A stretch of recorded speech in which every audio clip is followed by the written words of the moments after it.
you're hearing is a loop that I recorded in a couple of minutes. And in this video, we're going to go over how you can make your own. Welcome to Level 4.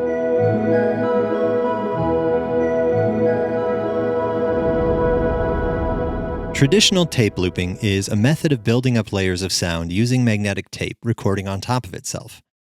CHOMPI trades splicing with scissors and tape for a one-button workflow to create hypnotic musical patterns. In this video, we'll record our first loop, add layers, speed warp it with the purple transport knob, and learn how to keep or clear the whole thing. I'll explain the process of looping and then demonstrate. Pressing the yellow loop button will instantly start recording my performance. I'll then press the teal play button, which will immediately play back my recording as an infinitely repeating loop. Ready? Let's chomp.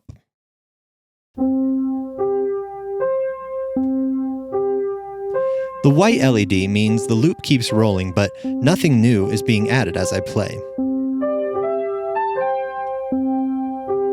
If I want to add more, I simply press the yellow loop key again, and CHOMPI's looper will start recording another layer on top of what's already been playing, indicated by a yellow LED.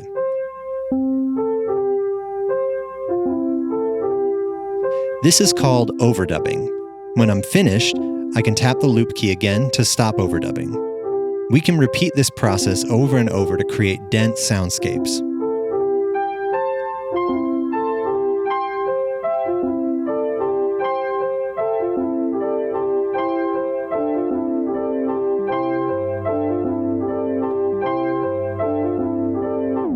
If we want to erase our loop, hold the play and loop buttons for 2 seconds, and this will give you a fresh canvas to work with. Let's run that again, but this time, I'm going to arm the looper by holding down the play button first and then pressing the loop button. Notice the red light blinking? Now the looper will wait until I press a key before starting to record. So let's lay down our first layer and press play when we're ready to loop back.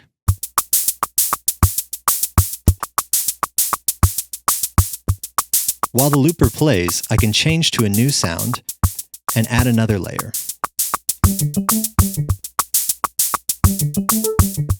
Rotating the big purple transport knob to the right will speed up the loop, and left will slow it down.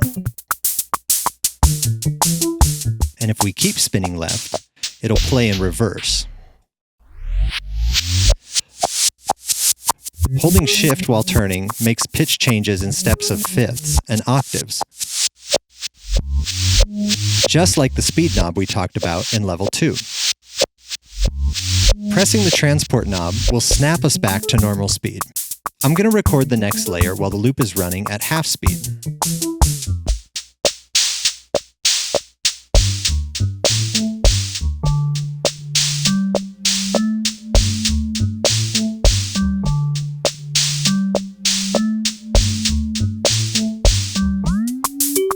When I bring us back to normal speed, now the phrase we just recorded will play back at 2 times speed and an octave up.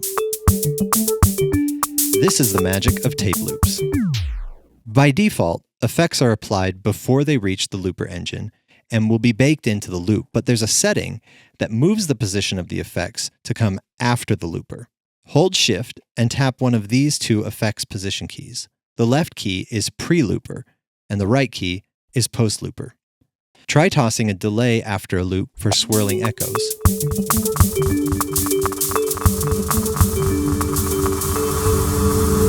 Then kill it to reveal the dry groove.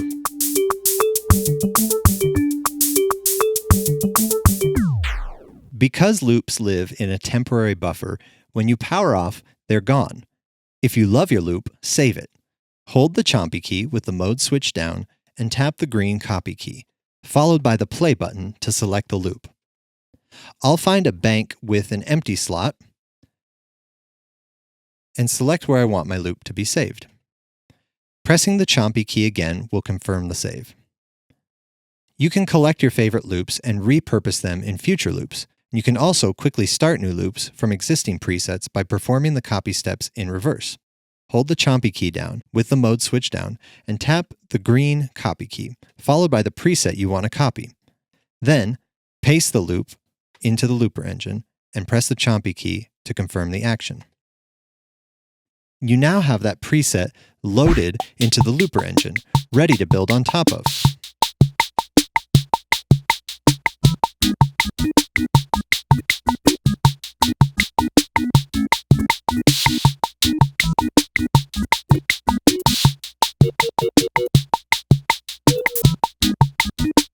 I briefly mentioned resampling in Chapter 2, and we can take full advantage of this technique now that we're comfortable building loops and adding effects. Resampling can be used to take multiple layers of sound and combine them into one unified sound. I'll start by recording this simple sine wave into the looper.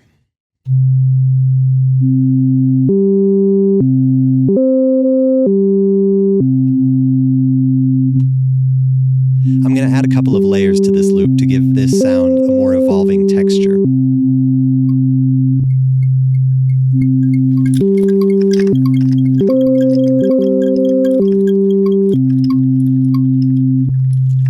And I'll top it off with a little bit of saturation. When we're happy with our conglomeration of sound, we can get set up to resample. The first step is to set CHOMPI's sample source to resample by holding the CHOMPI key and pressing this key here. Now, instead of sampling from an external sound source like the built-in mic or CHOMPI's line in, we're using CHOMPI's main output as the source to be sampled. Turn the input level up to max and flip the mode switch into CHOMPI mode. You won't notice anything change, but if we hold down the CHOMPI key while this loop plays,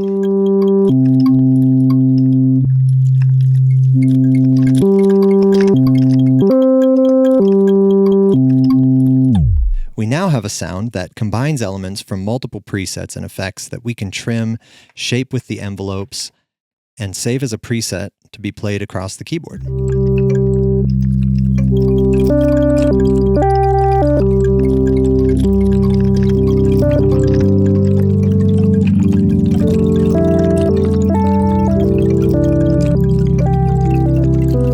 Before we close this chapter and send you off to loop to your heart's content, I want to share one more trick the looper engine has up its sleeve, called Overdub decay, also known as frippertronics. Unlike the standard behavior of our looper, where sounds are endlessly layered on top of one another,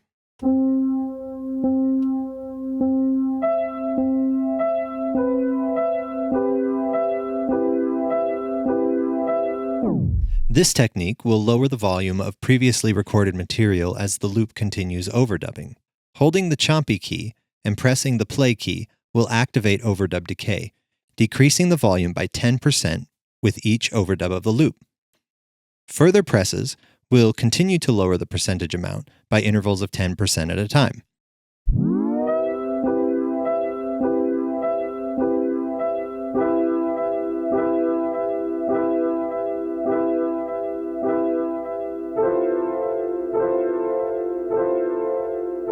When we stop overdubbing, the loop will roll along without fading out each pass, essentially freezing the most recent overdub.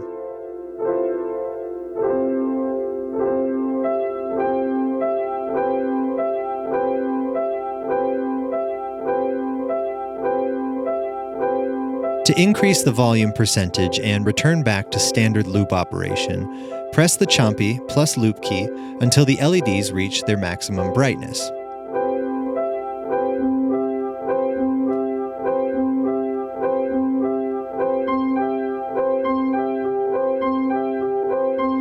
With overdub decay, you can create loops that endlessly evolve and make space for new material.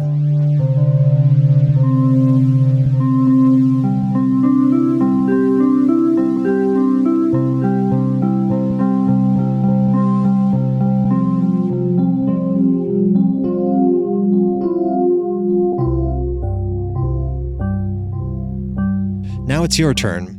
Go wild on the looper and discover what soundscapes unfold.